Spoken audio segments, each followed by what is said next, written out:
Hey everybody, thank you so much for checking the channel out today. My name is Agabus and this is your financial education channel. We've got some big news coming through in the cryptocurrency space, in particular around Bitcoin. A lot of movement has taken place over the last couple of weeks. We thought we'd give you a quick update on what's going on. A quick plug, if you like what you see, make sure you hit the like button below. Subscribe to the channel if you want to see more content, and drop a comment in the comment section below. More engagement is very helpful for the channel to grow. Thank you again for watching. Today we've went over to the Daily Hodl, where it says gold and Bitcoin can flourish as U.S. struggles with massive fiscal problems, according to macro investor Luke Gromen. In a new interview on the Blockworks Macro YouTube channel, macro investor Luke says that relentless quantitative easing and a potential pivot from the Federal Reserve can create an environment where assets such as gold, oil, and Bitcoin, which are all commodities, can thrive. If the Fed cuts rates, will short-term treasuries do well? Yeah, probably. Will they do as well as gold, Bitcoin, and oil? No. Why would gold and Bitcoin do so well? Well, because they are simply duration assets with a more fixed supply and a face value that can rise.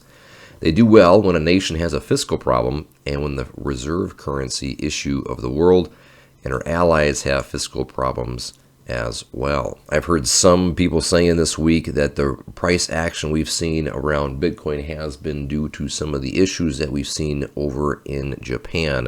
I had an episode about that just yesterday here. The macroeconomist goes on to say how the global economic alliance known as the BRICS nations potentially launching a gold-backed currency may weaken the dollar as the U.S. reserve currency. The economist says that after World War II, there were two choices. There was both the John Maynard Keynes Bank Corps system, where there was a neutral reserve asset made up of commodities, and then there was the dollar. We went with the dollar, and the fact that we've had all of these crises shows that we should have gone with the other one. The BRICS action has shown that they're moving back towards the Bank Corps system. I think we're moving back, and yeah, the dollar is still the global reserve currency, but the primary reserve assets are going to be gold and a floating price in all of currencies. Bitcoin at the time of this writing with the Daily Hodl was 27,132. Continuing again with the Daily Hodl, Invest Answers unveils maximum upside price target for Bitcoin by 2025. In a new YouTube video, the anonymous host of Invest Answers tells his 447,000 YouTube subscribers that his price target for Bitcoin heavily depends on multiple factors, which include on-chain supply, a future spot Bitcoin exchange traded fund in the US, and of course, overall adoption of top crypto assets. The host notes that Bitcoin's long-term holder supply has reached a new all-time high. He says it's insane that people are not selling. Part of the idea, when people hold on to Bitcoin, the supply becomes smaller and smaller, which drives the price up because it's harder and harder to find people who are selling. The analyst believes that Bitcoin could hit 89,000 sometime by 2025, and he thinks that Bitcoin has a maximum upside of 142. He notes the price targets will be lower if the SEC decides to not approve of a spot Bitcoin ETF. He says, however, if they do get the green light, things could go crazy. We mentioned in another episode, there are multiple companies who are trying to create a spot Bitcoin ETF. And if history is a guide using gold and the gold ETF, there could be some pretty big potential for Bitcoin. The SEC has delayed decisions on a bunch of spot Bitcoin ETFs just this last week, though the regulators have an extended deadline to answer them by 2024 in the spring. Bitcoin this year is up 66% since the beginning of 2023. However, from its peak of 69,000, it is still down more than 60% from its all-time high.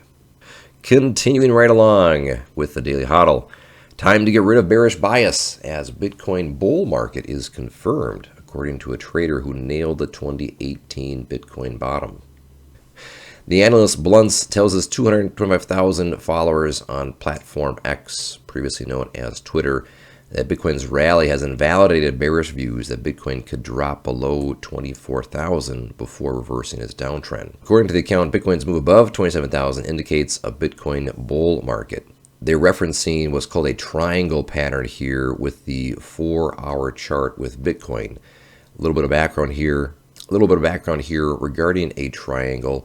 A symmetrical triangle on a chart formation is where the slope of the price highs and the lows converge to a point just like you would see in a triangle, just like here. This means that neither the buyers nor the sellers are pushing the price far enough to make a clear trend. And if this were a battle between the buyers and the sellers, then this could be a draw. But it could also be a type of consolidation. As you can see in this chart, the consolidation price is starting to come to a peak or a triangle, and we don't know yet what may happen. It could bounce up or it could bounce down. In the chart above, we can see that neither the buyers nor the sellers could push the price in their direction. And when this happens, we get lower highs and higher lows. And as the two slopes get together, it means a breakout is near. You can see here that the analyst is looking at this triangle pattern, and you can see there's a little bit of a breakout here to the upside. We'll see how long this trend may be your friend. Stay tuned for more. As always, thank you so much for checking the channel out. My name is Agabus. This is your financial education channel. If you like what you saw, please hit the like button below. Comment in the comment section below. Tell me what your thoughts are on the current price action. Subscribe if you want to see more. Make sure to stay inquisitive, stay informed, and stay subscribed. We will see you tomorrow.